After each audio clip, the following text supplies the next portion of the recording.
Le chef de l'État, Félix-Antoine Tshisekedi, annonce le lancement des opérations d'audit à travers tout le pays. C'était au cours d'une interview accordée ce vendredi à Radio Vatican. Des têtes d'érosion menacent d'engloutir le quartier Chikapa dans la commune de Mongafula, une situation qui met en mal les habitants de ces coins de la capitale. Vous les entendrez dans cette édition. Nicole Pocho est à la présentation de ce téléjournal. Bienvenue à tous.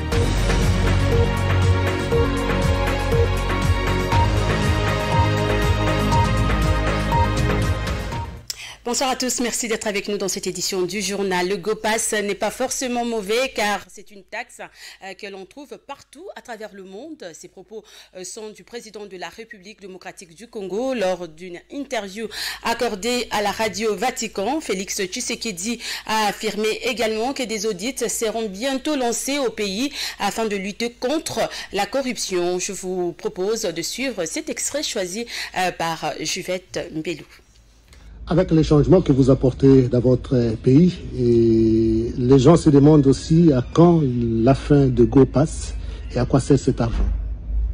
Oui, c'est une très bonne question. Nous sommes en train de faire une analyse de tout ça. Attention, le GoPass n'est pas foncièrement mauvais dans le sens où c'est une taxe comme partout au monde, on trouve des taxes d'aéroport.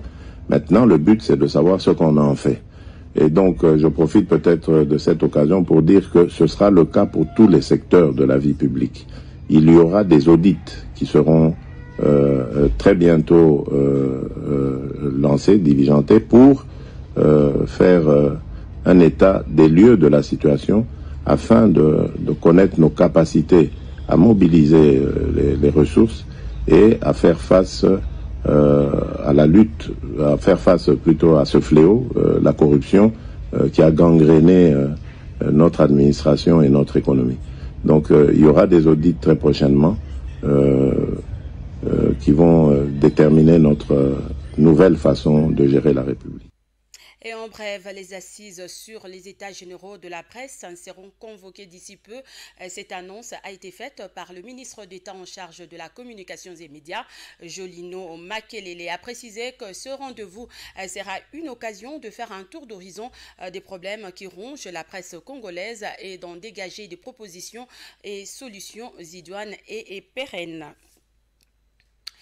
Dans le cadre de la sensibilisation de la lutte contre le VIH-Sida, les élèves de l'Institut d'excellence du Maniema sont enseignés au sujet du VIH-Sida lors de la dispensation du cours éducation sanitaire. C'est grâce à l'appui de l'UNICEF qui s'est investi pour que cette matière figure dans le programme des élèves de l'école primaire. Suivez.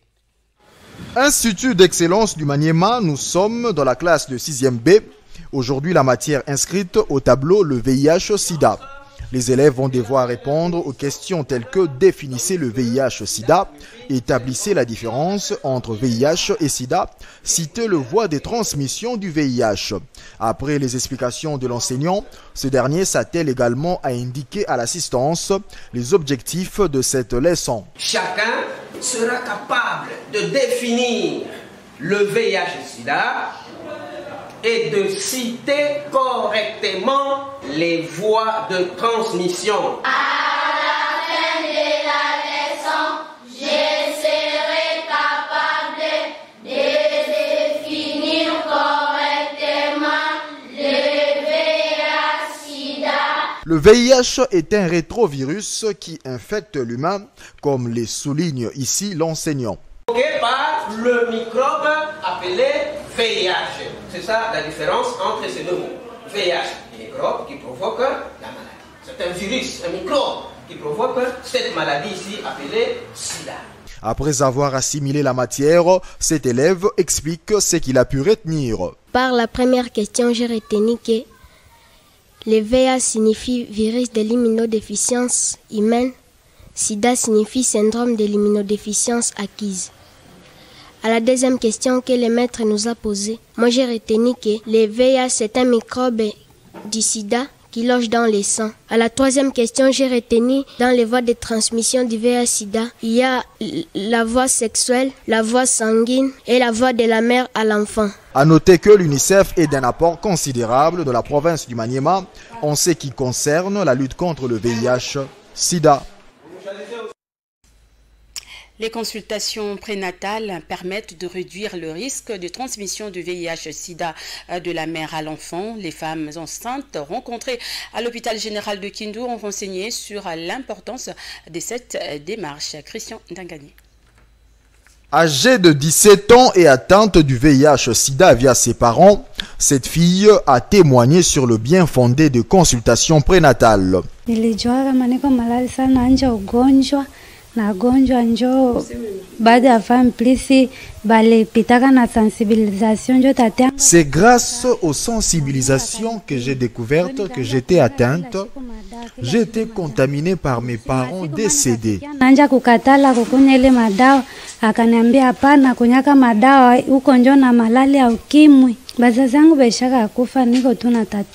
Ici à l'hôpital général de Kindu, les CPN sont faites régulièrement afin de préserver les femmes enceintes de la transmission de la mère à l'enfant du VIH/SIDA. Banatuambia kama mtu banampima sasa tuko nakia hapa kukipimo na banampima bakaona magonjwa na ungali na mimba banaanza kukutunza na wakati ya kuzala banatuambiaka kisi wenyewe bamganga banapasha fanya mtoto anapasha kuepukiwa na ile magonjwa. Ce médecin explique ici le déroulement de cette démarche aussi importante pour les femmes enceintes. On échange avec les femmes sur différents thèmes. Il y a cette éducation sanitaire qui cadre sur l'alimentation, le comportement adopté qu'une femme enceinte peut adopter pendant la période de la grossesse et aussi l'éducation sanitaire sur le VIH/SIDA. Nous demandons à la femme si elle accepte. Nous on prend le sang, on teste. Si le résultat est positif, nous accompagnons les gestantes au CDV pour le vrai counseling.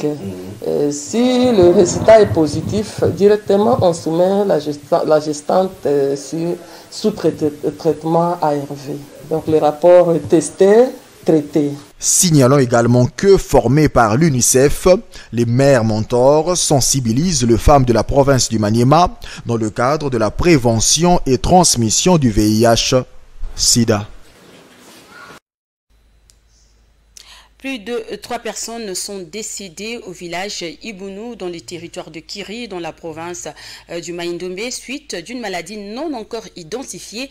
D'après des sources concordantes, les symptômes de cette maladie sont caractérisés par les fièvres, les vomissements de sang et puis ainsi que des éruptions cutanées. Face à cette situation, le ministre provincial de la Santé avait rassuré qu'il ne s'agit pas de la maladie à virus Ebola, mais d'une autre pathologie non encore connu. L'opération Kin Bopeto, lancée récemment à Kinshasa, est jusqu'à ce jour un échec. Les propos sont de Jean Mangalibi. Cet environnementaliste estime que les techniciens devraient passer en avant dans cette campagne en lieu et place des politiques. Les coordonnateurs de l'ONG Amis de la Nature et des Jardins rappellent que la constitution du pays garantit un environnement sain à chaque Congolais. Il a dit dans une interview accordée à Nuela Kambaja et Jomanana Suvé. On est en train de vivre aujourd'hui Kin Bopeto. Les politiques se sont mis devant, or ce sont les techniques qui devaient se mettre devant et puis ils donnent quelque chose aux politiques et puis les politiques vont voir comment ils vont essayer de profiter de cela. À la réunion que le gouverneur a tenue dernièrement, dit qu'ils ont évolué à 20%. S'il dit qu'il y a 20%, c'est un échec. Moi, je n'appellerais même pas c'est une opération. Parce que ça, c'est dans l'article 53 de notre Constitution qui parle que toute personne a droit à un environnement sain. Pour dire que lancer Kin Bopeto, félicitations. Maintenant, la mise en œuvre, c'est là le problème. Est-ce qu'il faut des salons chaque samedi? Moi, je dis on n'a pas besoin de salons. Ça doit devenir une vie. Pour dire qu'aujourd'hui, tant qu'on n'arrivera pas à faire de notre Constitution une vie pour chaque Congolais, ça va être difficile. Tu vois, je prends le cas, il y a Bopeto, il y a la gratuité. Le président pas de la gratuité. Les catholiques au début ils ont dit non, maintenant ils adhèrent. Normalement tout le monde doit arriver à lire la Constitution, savoir exactement ce que dit la Constitution et que toute action qu'on doit mener qui est dans la Constitution, nous devons tous nous impliquer. Mais il faut suffisamment arriver à mûrir avant de lancer. Tant que nous allons tout politiser, est-ce qu'on a besoin d'avoir des affiches, des panneaux avec des photos de gens pour parler de Bopeto? Moi je dis non, il faut travailler sur la population. Nous sommes dans un pays où dans son administration, nous avons les chefs de rue, on a les chefs de quartier, on a les bourgmestres, on a les gouverneurs. Pour dire que les recensements, on peut les faire en un jour. Savoir des maisons où il y a les maisons qui sont mises en location, on peut les faire en un jour. Mais là-dessus, il faut vouloir que les choses changent réellement. Mais tant qu'il n'y a pas cette volonté-là, le problème c'est là. Parce que est-ce qu'on a besoin de faire les salons chaque samedi? Moi je dis on n'en a pas besoin. Si notre vie devient Bopeto, pour dire que nous allons contrôler nos gestes, mais étant donné qu'il n'y a pas de mesures contraignantes, conséquence, je bois de l'eau ou je prends mon jus, je jette en cours de route à côté d'un policier, étant donné même lui, c'est pour tout sera normal. Conséquence, c'est difficile de réussir. Il faut mettre de l'amour dans le cœur de l'homme congolais. Des têtes d'érosion menacent le quartier Chikapa dans la commune de Mongafula. Depuis 2011, plusieurs habitations sont englouties. On enregistre même des pertes en vies humaines. Face à ces dangers permanents, quelques riverains trouvés sur les lieux interpellent les autorités de la République. Alain Bianga, reportage.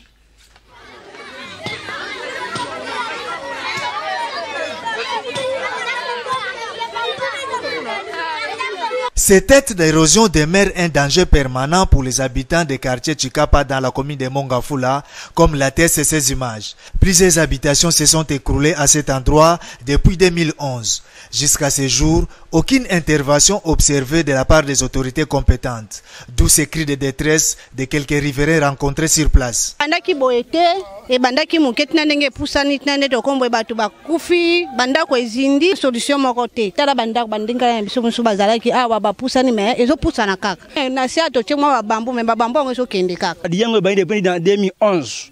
tosai ndenge nyonso mona bapona totia banjete tokanga neni nesimba te so tokanga boye na ntongo na ngumbulu ebeti bamapango mona kizali mapanga minene bato bafanda kawa tula donc baactivité ya misha senginde awa banotable ya quartier bameka ko s'organiser pour baluka moye bazwa solution tema ke appui ya l'état ezalaki te en tout cas tilelo tozali kaka bu. Ces Kinois de ce coin de la capitale souhaitent voir l'implication des gouvernants face à ces dangers qui guettent ces quartiers. Pour awa kuma ba criminels so ba sel ba criminels quelque part ba so ba koti na libulo ba koti botina ba kini batina na zamba mo munene za koto yango tozana besoin que ba sunga biso na nzela mai na courant na président de la République.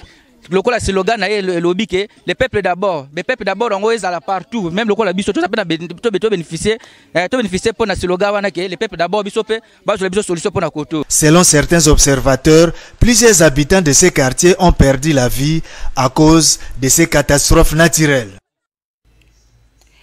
Et en sport, tournée internationale de football de la République démocratique du Congo, les Léopards A de la RDC sont qualifiés pour la finale de cette compétition. Ce après avoir battu ce vendredi le Diable Rouge du Congo Brazzaville sur le score étriqué d'1-0. Les Fauves congolais joueront la finale ce dimanche contre le vainqueur du match Niger-Burkina Faso. André Mokeni nous fait le point de journaux parus cette semaine. Suivez la revue de presse. Cette revue de presse vous est présentée par Happy Congo.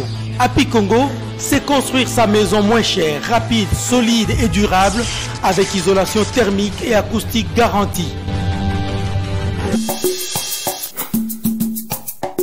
Bonsoir.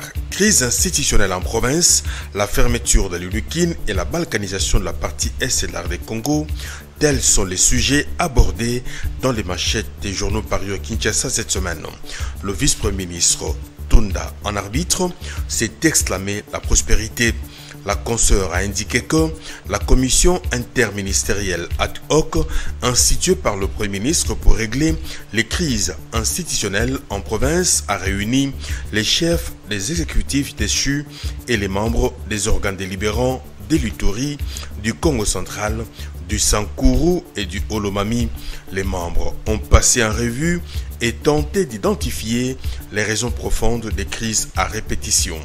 Réouverture de l'Ulukine, Pierre Lumbi saisit Félix Tshisekedi a rapporté Forum des As. Selon le quotidien, dans sa lettre adressée au chef de l'État, Pierre Lombi juge inapproprié, injuste et disproportionnée la sanction collective et globale du ministre de l'ESU contre les étudiants de l'UNIKIN.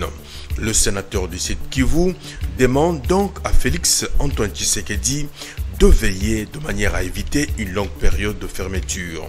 Face à face, Félix Tshisekedi, Fridolin Ambongo, a écrit la manchette. Le journal a expliqué que cette rencontre a eu lieu en perspective du déplacement dans les prochains jours du chef de l'État congolais au Vatican. Fridolin Ambongo a profité de l'opportunité pour évoquer les réalités vécues dans l'est de la RD Congo lors de sa récente tournée dans cette partie du pays. Balkanisation. Félix Tshisekedi et Joseph Kabila indexés a constaté l'objectif. Les hebdomadaires a souligné qu'au cours d'une conférence de presse, Martin Fayulu qualifie les 26 provinces de la RD Congo d'une stratégie mise en place par Joseph Kabila pour accélérer le processus de la balkanisation du pays. Marche du 17 janvier. Vive tension entre Gentili Ngobila et Martin Fayulu, a titré le vrai modérateur. Pour les confrères, une certaine hantise s'observe dans les camps de la Mouka qui a projeté d'organiser une marche le 17 janvier. Martin Fayulu met en garde le gouverneur de la ville-province de Kinshasa contre toute tentative d'interdiction de cette manifestation. Pour lui, Gentili Ngobila devrait s'occuper plus de l'insalubrité de la ville de Kinshasa. Commémoration de nos héros nationaux. Si on optait pour une journée unique pour célébrer Nzé Kabila et Lumumba, c'est enfin interrogé Forum des As. En croit les confrères, des voix s'élèvent pour inviter le législateur à revoir la décision de célébrer séparément Kabila et Lumumba, ces deux compatriotes assassinés en plein exercice de leurs fonctions au sommet de l'État, en fusionnant en un jour les 2 journées d'affilée que le pays a instaurées voici maintenant 19 ans. La proximité calendaire, l'identité du combat et la conjoncture socio-économique plaident pour l'institution d'une date commune. Bon week-end à tous. Au revoir. Cette revue de presse vous a été présentée par Happy Congo. Happy Congo, c'est construire sa maison moins chère, rapide, solide et durable avec isolation thermique et acoustique garantie. Et c'est la fin de cette édition du journal réalisé par Gilles Chibamba, Alva Image, Christian Ndangani. Merci à vous de l'avoir suivi. Au revoir et bonne suite de nos programmes.